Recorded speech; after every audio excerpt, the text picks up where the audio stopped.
রহমানকে দেশে কেন আসলো না সেই নিয়ে কান্নাকাটি করা যায় নৈতিকভাবে? এটা জায়েজ, এথিক্যালি উচিত এইটা? হাদি গুলি খাওয়ার পরে শিরোনাম করেছিল তফসিলের পরের দিন পার্থে গুলিবিদ্ধ, হাদির নামটা পর্যন্ত লেখে নাই। এতই ঘৃণা একজন মাদ্রাসা পড়ুয়া তরুণ প্রতিশ্রুতিশীল রাজনৈতিক নেতার প্রতি। এই যে প্রথম আলোর মজলুম ঘৃণা আর তেলা মাথায় তেল দেওয়া, এটা কি বার্তা দেয়? বার্তা দেয় এটাই যে আপনি শক্তের ভক্ত, নরমের জম, তাইলে তো আপনার সাথে গায়ের জোর দেখাবেই মানুষ, গায়ের জোরেই কথা কবে মানুষ। আরেক মাল আছে মাহফুজানন্দ প্রভুপাদ, সে কয় 53 বছরে নাকি সংবাদ মাধ্যমে আগুন দেওয়া হয়নি, ওই চান্দের দেশে আসিল।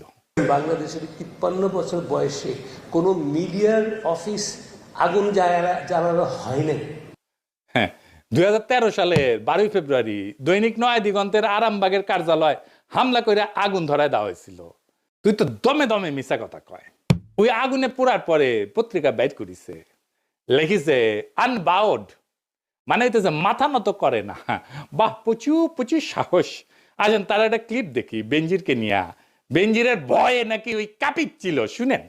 আমরা কিন্তু এই যে আইজিপি বেনজিরের যে তার যে কুকর্ম আমরা কিন্তু মিডিয়াতে জানতাম, কিন্তু রিপোর্ট করতে সাহস পাইনি। আপনি হয়তো কিছু করতেন না, সরকার হয়তো কিছু করতো না, বাট ওই ধরনের একটা পাওয়ারফুল আইজিপি সে তো একটা সাংবাদিককে কি না করতে পারত। শুনিছেন কত বড় সাহস? মাইনে নিলাম যে ওই ভিতু, তো তাইলে কি ওই পত্রিকার স্লোগানে journalism without fear or favour লেখার নৈতিক অধিকার আছে? মানে মাহফুজা নাম, আপনার লজ্জা নাই? আপনি তরুণদের কি শিখাইতেছেন? আপনার লজ্জা লাগে না এত ভণ্ডামি করতে? ভণ্ডামির তো মাত্রা আছে। আবার ক্রিটিক্যাল জার্নালিজম করার কথা কয়। ক্রিটিক্যাল জার্নালিজম বুঝে ডিজিএফ এর সাথে আন্ডারস্ট্যান্ডিং করে জার্নালিজম করিছে। এই যে তাসনিম কলিলি কয়ে দিছে, ডিজিএফ এর দেওয়া নিউজ ভেরিফাই না করে